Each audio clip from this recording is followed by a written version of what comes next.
योग वशिष्ठ उत्तर रामायण 883। जय श्री वशिष्ठ मुनि।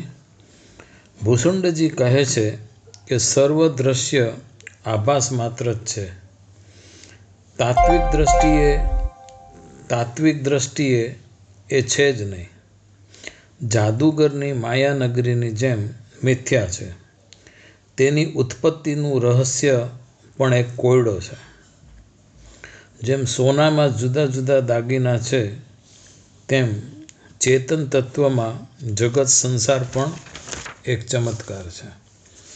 આ સંસાર જગત સંકલ્પથી છે। સંકલ્પ ક્ષય થવાથી તુરત જ ક્ષય પામે છે। આ સંકલ્પ થવો કે સંકલ્પ કરવો કે ન કરવો તે તો વ્યક્તિગત સર્વ મનુષ્ય પર નિર્ભર છે। તમારી ખેતી તમારે જ કરવી પડે। તમારી અભિપ્સા, તમારી પ્યાસ, સત્યની ખોજ કેટલી છે તે તમે જ જાણી શકો। સંકલ્પ ન કરવા તથા સંકલ્પો ઉઠે ત્યાં જાગી અને જોવું તે તમારા મનોબળનો વિસ્તાર છે। નિર્બળતા હોય તો તેના પણ ઉપાય પરમ કૃપાળુ પરમાત્માએ આપેલા જ છે। જો આપણું મન નિર્બળ હોય, ઘણાના નિર્બળ મન હોય, આ ઉપાય પણ સહજ છે। કેવો? તો કે એક બાળક જેવા બની જાઓ।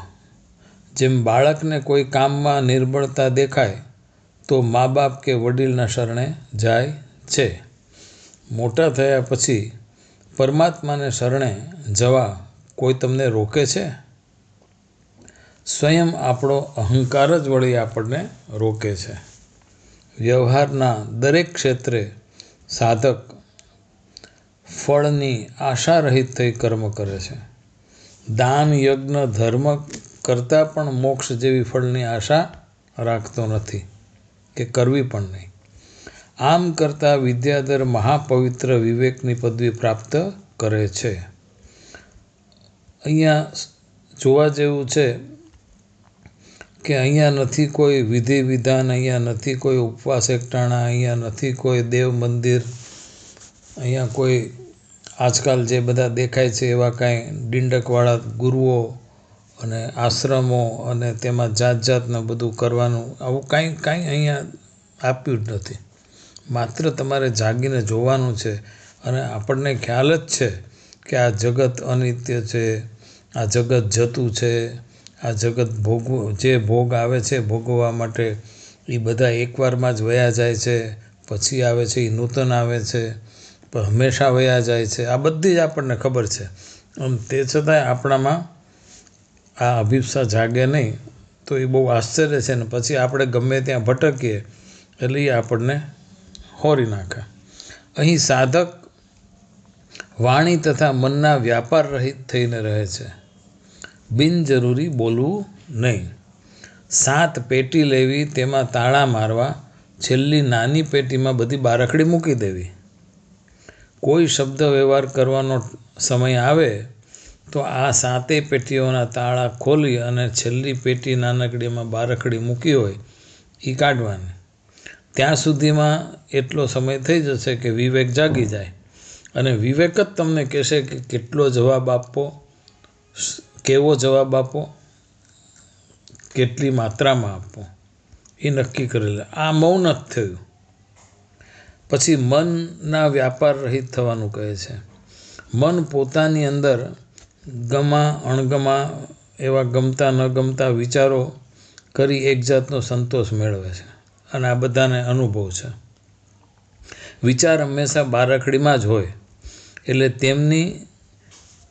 તેમને તમારે કેમ પેટીમાંથી જ કાઢો, પણ એ શક્ય નથી। વિચારો તો આવતા જ રહેશે, એનો મારો ચાલુ જ રહેશે અવિરત। અને બને ત્યાં સુધી એક જ ધ્યાન રાખવું કે એમાં તણાઈ ન જવું। કાંઠે બેસીને વિચારોને આવતા જોવા અને જતા જોવા।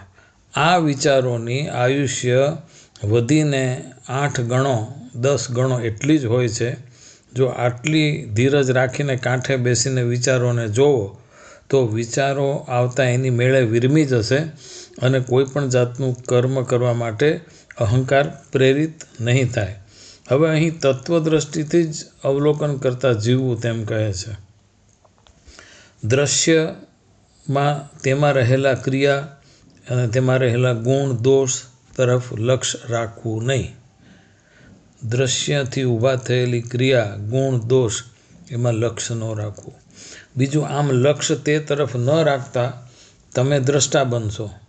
પરંતુ ભૂષણજી કહે છે કે આ દ્રષ્ટા તરીકે ધ્યાન રાખજો. અહીંયા બહુ મહત્વની વાત કહે છે ભૂષણજી કે દ્રષ્ટા તરીકે તમે જીવ ચૈતન્ય તરીકે હાજર છો અને તમે દ્રષ્ટા તરીકે બધું પસાર કરો છો. તેમાં પણ તમારે લક્ષ્ય ન લેવું. સ્ટેટસમાં પણ તમારે રસ ન લેવો, લક્ષ્ય ન રાખવું. એને પણ મિથ્યા ગણિત ત્યજવું. તો હવે વિદ્યાધરનું સ્વરૂપ કેવું હશે? તો કે શાંત, શુદ્ધ ચિદાત્મા, સર્વત્ર તેનો જય જયકાર થતો હોય, આવકારતો હોય મનુષ્ય બધાય. ભાવ જગતમાં દેખાતા સર્વત્ર જગ્યાએ ભરપૂર પ્રકાશમય અને ઉર્જાસભર. હવે વિરુદ્ધ ધર્મવાળા, રીતિવાળા, વિવિધ મનોવૃત્તિવાળા, અહંકારી, ક્રોધી, કામી, સુખ્યા, દુખ્યા બધામાં એક જ ચેતન તત્વની સત્તાની હાજરી અનુભવાશે. કોઈનું પણ ચેતનવંત હોવું એ ચૈતન્ય સત્તાને જ આધીન છે તે હવે જ્ઞાન થઈ જશે. અહંકાર કરવા હવે જગતભરમાં બીજું સ્થાન અહંકાર કરવા હવે જગતભરમાં બીજું સ્થાન છે જ નહીં. જે છે 5 ઇન્દ્રિયો દ્વારા દેખાતું અનુભવાતું આ ચૈતન્ય આત્મા જ છે. આમ પોતાનું જીવ ચૈતન્ય બ્રહ્મ ચૈતન્યમાં એકતા પામી ગયું હશે, લય પામી ગયું હશે. એટલે અસ્તિત્વ હવે જીવ ચૈતન્યનું પણ રહીને. પહેલાં તો 5 ઇન્દ્રિયોવાળા શરીરનો અહંકાર જે છે એનો લય થઈ જાય છે જીવ ચૈતન્યમાં. હવે જીવ ચૈતન્ય જે દ્રષ્ટા રૂપે, સાક્ષી રૂપે બધું પસાર થતાં હવે જોતા હતા એને પણ લક્ષ્યમાં રાખવો નથી એમ કે છે. એટલે હવે જીવ ચૈતન્ય છે એ બ્રહ્મ ચૈતન્યમાં લય પામે છે, એકતા પામે. આવા બ્રહ્મરૂપની કોને ઉપમા આપી શકાય? તો કે વિદ્યાધરને. કારણ બ્રહ્મથી બીજો વિષય જ હસ્તીમાં નથી રહ્યો. બ્રહ્મથી બીજો વિષય જ નથી જેની હસ્તી હોય, હાજરી હોય.